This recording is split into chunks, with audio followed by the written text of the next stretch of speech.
खूप दिवसांपासूनची इच्छा आज पूर्ण झाली. हॅलो, नमस्कार मंडळी, कसे आहात सगळे?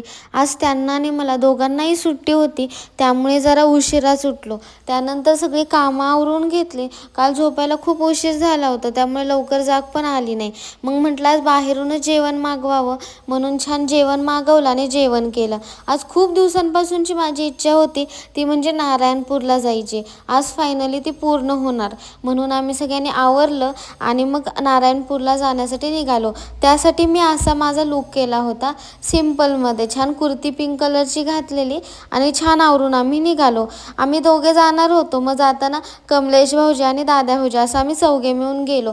जाताना खूप छान क्लायमॅट झाला होता, छान पाऊस पडत होता, चारी बाजूनी छान हिरवळ झाली होती.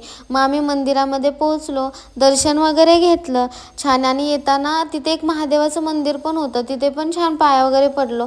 आणि येताना मला खूप झोप आलेली, मग मी झोपली. आणि छान पाऊस म्हटल्यानंतर वडापाव तर आलाच, त्यामुळे येताना मस्त गरमागरम वडापाव खाल्ला. येताना काळूबाईचं पण दर्शन घेतलं आणि घरी आले. आज सनी भाऊजींनी पूजा जेवायला येणार होते, त्यामुळे छान चिकन ग्रेव्ही, चिकन बिर्याणी बनवली होती आणि आम्ही जेवलो. Bye bye.